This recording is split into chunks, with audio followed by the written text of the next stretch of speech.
Salut le monde, c'est Fred de la chaîne Bascule et Descentre et aujourd'hui on va parler photographie grand format. Non, on va pas parler photographie grand format, on va parler photographie argentique et notamment numérisation de films en 35 mm et en 120 en 6.6. Allez, c'est parti.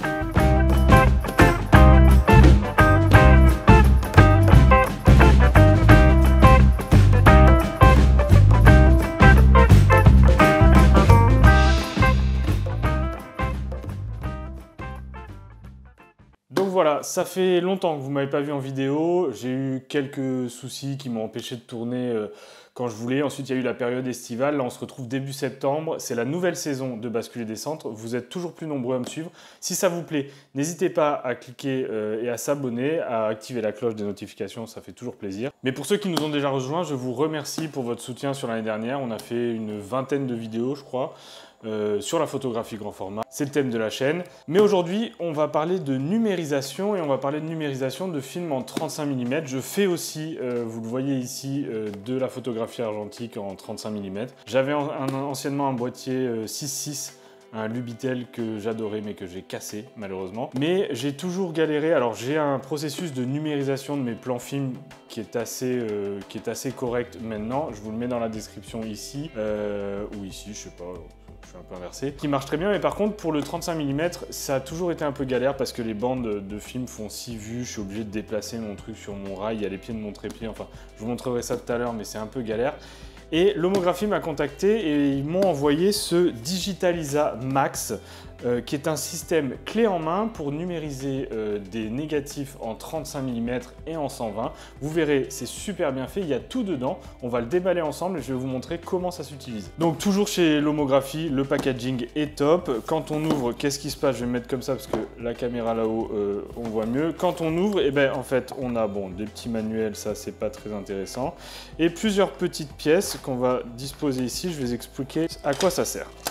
Hop, on va tout sortir ici et on va détailler ensemble le système. Vous allez voir, c'est extrêmement bien fait et extrêmement pratique. Allez, la boîte, ça dégage. Alors là-dedans, qu'est-ce qu'on a? En fait, le système il est composé d'une base plate assez lourde, en alu ou en métal, mais en tout cas c'est bien lourd et ça tient bien, sur lequel va se fixer. Alors j'ai oublié de le préciser, ce système il existe en deux modèles, le Digitalisa Plus et le Digitalisa Max. Moi j'ai la version la plus haut de gamme, le Digitalisa Max, qui nous permet de numériser des négatifs en 35 mm et en 6.6 avec un smartphone, c'est ce qu'on verra. Je pense pas que ce sera mon utilisation principale parce que la qualité est un peu moins bonne qu'avec mon D810 et mon objectif macro. Mais en tout cas, pour ceux qui débutent la photographie argentique, je trouve que c'est top. Ensuite, si vous n'utilisez pas la numérisation au smartphone, comme on va le voir, il y a le Digitalisa Plus, qui est un peu moins cher, sur lequel vous n'avez pas le support de smartphone. Mais l'objectif de la vidéo aujourd'hui, c'est de vous présenter le système complet et on va voir ça ensemble. Vous avez, comme je vous le disais, cette petite base plate, marquée scandaleux. Pas pourquoi, mais c'est assez rigolo, sur lequel on va venir fixer ce petit manchon qu'on va venir visser là derrière avec des petites vis anodisées rouges très jolies. Voilà. On place dessus, en fait, hop, comme ceci. Alors il faut le placer avant. Ça va être notre support de smartphone. Et voilà, là on a notre système sur lequel on va venir placer notre smartphone. Je vais peut-être aller le chercher, ce sera plus facile. Voilà, j'ai récupéré le smartphone, en fait sur lequel on va venir placer le smartphone dans cette position. On va serrer le petit support, c'est hyper bien fait, hein. Comme toujours chez Lomographie, c'est vraiment tip top. On place le support ici. Et ensuite, on va venir placer le banc de numérisation de Lomographie. Je vais vous montrer ça tout de suite. Alors ça, c'est le support, c'est très bien fait. Mais derrière ça, on a la pièce maîtresse qui est l'éclairage de notre négatif qu'on va venir fixer grâce à des petites encoches ici et des petites encoches ici sur notre support, comme ceci. Ensuite, ça coulissera pour s'adapter à la taille de votre smartphone pour bien tomber en face. Et tout simplement, le passe-vue, je vais le mettre dans le bon sens, le passe-vue aimanté que l'on va venir placer à l'intérieur. Ici, une petite molette pour faire avancer notre film, et ça on va le voir ensemble, avec la lumière bien calibré qui éclaire le film par en dessous et on va venir prendre la photo par au-dessus comme sur un banc de numérisation standard, comme ce que j'utilise d'ailleurs pour mes photos à la chambre. Avec ça, bien sûr, est fourni 2 masques que l'on va pouvoir venir glisser juste en dessous, ici, hop, en ouvrant, on en retire cette petite partie. Là, vous avez le masque de film pour du 120 mm, d'accord, du 6.6. Enfin, le 6.6 s'utilisera plutôt comme ça. Hein. Ça, c'est pas du 6.6, ça doit être du 4.5, je crois. Enfin, pas du 4.5, du... Ouais, 4/5, quoi, pas du 6.6. Sinon, vous avez le petit système ici pour le 24-36. On place le masque, on referme, on place ça dessus. Et là, vous voyez qu'on va avoir en fait une fenêtre de numérisation avec le masque pour pouvoir numériser et ne pas avoir les bords de lumière. Petit système ultra pratique, c'est qu'on a des niveaux à bulles. En effet, il faut que tout soit parfaitement de niveau pour que le plan du capteur de notre smartphone ou de notre appareil photo soit absolument parallèle, parce que comme la profondeur de champ est très faible, si vous avez des plans qui bougent, vous allez avoir une mauvaise uniformisation de la netteté sur votre film. Une fois que c'est monté, il suffit de l'alimenter. Pour ça, 2 solutions. On va défaire ça. Soit des piles, ici, basique. Soit tout simplement une alimentation par port micro USB. Hop, on branche. Et voilà. Tac, c'est allumé. Donc vous voyez, je vais le replacer. Là, vous avez un petit interrupteur. Tac, tac, voilà.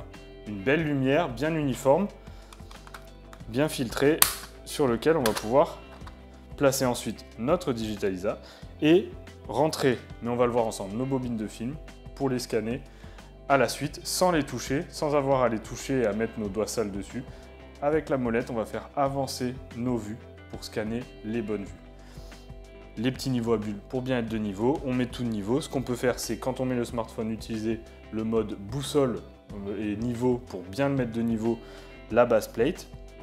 Mais normalement, en faisant comme ça, tout est aligné et on a une numérisation de qualité. J'ai mis les gants, je suis allé chercher une bande de film 6.6, alors c'est du basique. J'ai pris de l'Ektachrome, c'est du film positif.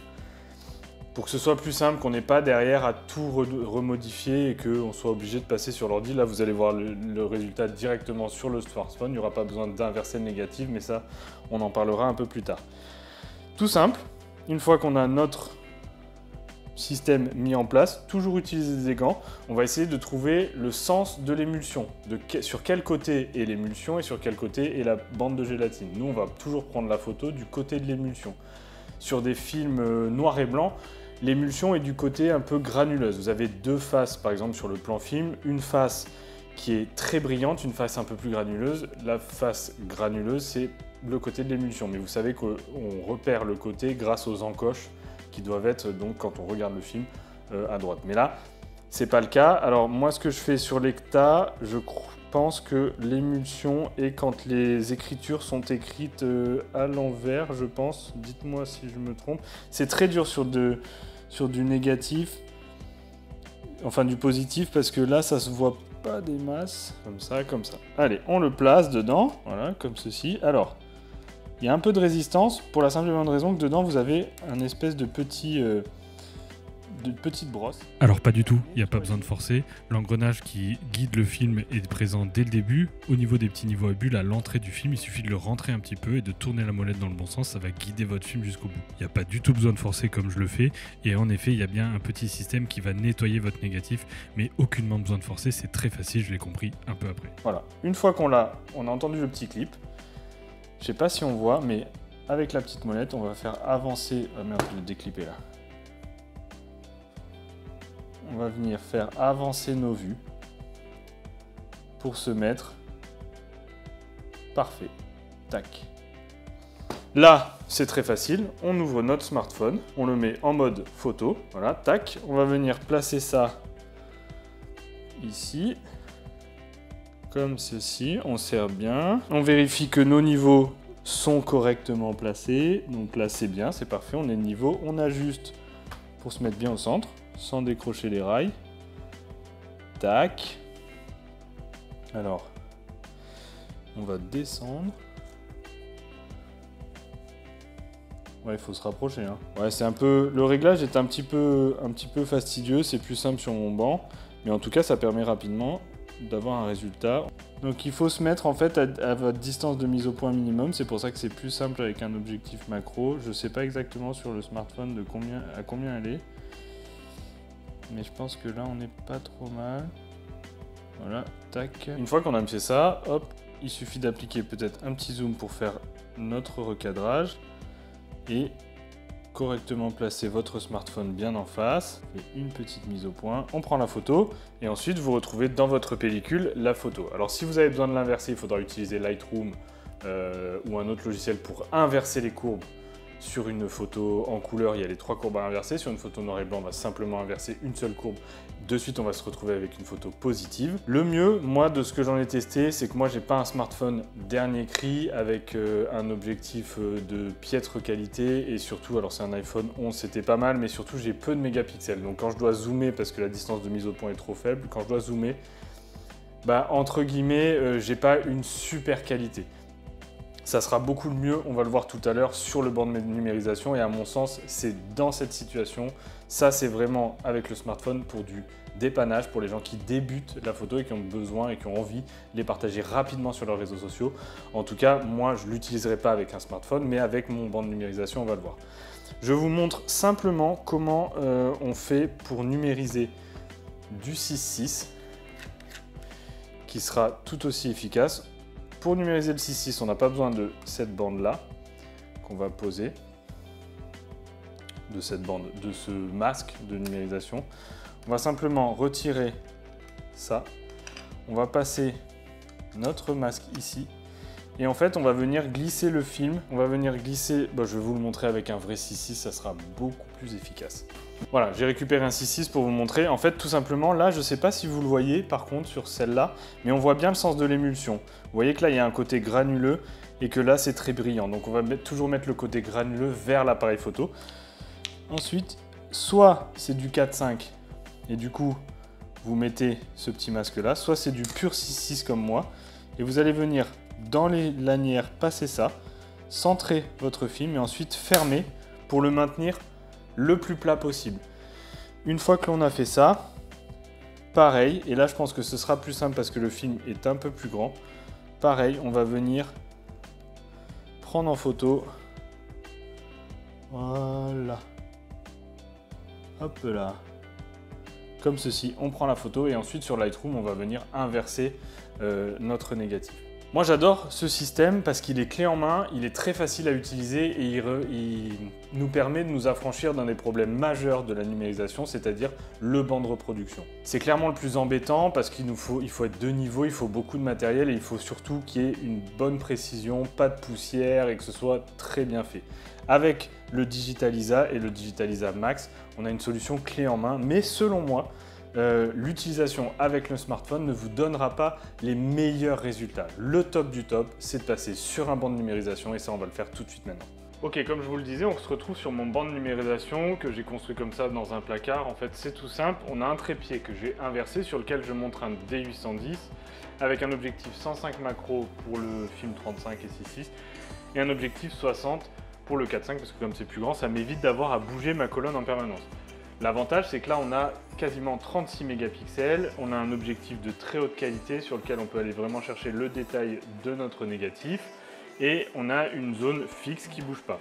Alors, moi, j'ai tout mis de niveau avec des petites marques. Donc, l'appareil photo, le plan du capteur est totalement horizontal. Généralement, je fais le niveau sur mon cadre. J'ai ici une table lumineuse qui éclaire en fait un cadre en verre que je vous ai déjà présenté dans une vidéo, qui permet, parce que c'est là, et on n'en a pas parlé, c'est là le point essentiel de la numérisation, c'est d'avoir le film qui est en survol au-dessus de la source lumineuse. Sinon, si vous plaquez le film, le plan film, la diapo sur votre source lumineuse, vous allez avoir toutes les fibres. Par exemple, moi là, j'utilise un papier calque comme diffuseur sur ma table lumineuse. Toutes les fibres du papier calque en transparence. Comme la zone de netteté est très faible, il faut que votre film flotte un peu dans l'air. C'est ce que fait le Digitalisa, je vais vous montrer, mais c'est ce que fait aussi mon cadre, qui en fait Là, comme on a un petit centimètre entre le film et la source lumineuse, la source lumineuse se retrouve dans le flou et on n'a pas le détail des fibres de votre diffuseur. Donc ça, je vais l'enlever, que je vais placer comme ceci. Avec les petits niveaux, je vérifie que c'est bien le niveau. Je vais l'allumer, hop, comme ceci, tac. Donc là, tout est de niveau. Et si vous voulez, mon souci, c'est que avant, j'avais besoin de déplacer mon cadre qui venait buter sur les bords du trépied. Et pour numériser beaucoup de films en même temps, c'était très fastidieux. Pour 36 postes, je mettais 1 heure à placer, déclasser, mettre les coups de soufflette parce qu'il ne faut pas qu'il y ait de poussière. Là, dans le système ici, vous avez 2 petits pinceaux qui vont venir essuyer les poussières et éviter qu'elles se déposent sur votre film avant la numérisation. Ensuite, j'allume. En fait, en me mettant debout, je ne peux pas vous montrer parce que j'ai un souci sur le D810 que je dois réparer, mais en fait, tout simplement, on va venir faire la mise au point en regardant sur l'écran et en zoomant fortement, et ensuite, avec un petit interrupteur décalé, tac, je prends ma photo, qu'ensuite j'inverse ou pas dans Lightroom. Mais ça fait l'objet d'une autre vidéo dont je vous ai déjà parlé, la version de film négatif couleur. Voilà, je voulais vous montrer l'utilisation que moi j'ai de ce système Digitalisa Max, mais Digitalisa Plus suffit parce que là, j'utilise pas le support de smartphone. C'est extrêmement pratique. Moi, ça me permet de numériser beaucoup plus vite parce que je fais de la photo argentique en 35 mm. Et surtout, c'est de très bonne qualité, c'est clé en main et c'est très facile. Et voilà, c'est la fin de cette vidéo, j'espère que ça vous a plu. Si c'est le cas, bien sûr, on s'abonne avec le bandeau ici, on active la cloche. En tout cas, moi, j'ai été ravi. Merci à l'Homographie de m'avoir prêté ce Digitalisa Max. Je vous mets tous les liens pour l'acheter directement en description. Et je vous affiche ici les tarifs du Digitalisa Max et du Digitalisa Plus. La différence, je vous l'ai expliqué, c'est le support pour smartphone. Je suis un peu mitigé sur l'utilisation du système avec un smartphone pour la simple et bonne raison que les smartphones actuels n'offrent pas un objectif macro et une définition assez bonne. Ça arrivera peut-être un jour, hein, vu les progrès qui sont faits, mais moi, c'est pas mon utilisation. Je veux tirer le meilleur de mes négatifs, même si bien sûr d'un format 35 mm, on n'en fera pas un tirage de 4 mètres de large avec 50 mégapixels, ça c'est sûr. Surtout avec ces petits appareils photo là qui n'offrent clairement pas une qualité optique démoniaque. En tout cas, par contre, la base plate avec la petite lumière, ça c'est tip top. Moi je vais m'en servir tout le temps et je m'en sers tout le temps parce que grâce à ce petit rôle, les petits pinceaux qui vont venir nettoyer, enlever les poussières que vous auriez mis, alors ça n'enlève pas les traces de doigts, c'est pour ça qu'on utilise toujours des gants, mais enlever les petites poussières quand vous passez, ça c'est tip top. Ça me permet de gagner énormément de temps quand j'ai un rouleau à faire. Je fais pas mal de photographies argentiques que je vous partage pas forcément sur la chaîne parce que c'est pas le cœur du métier, mais en tout cas, moi je m'en sers énormément.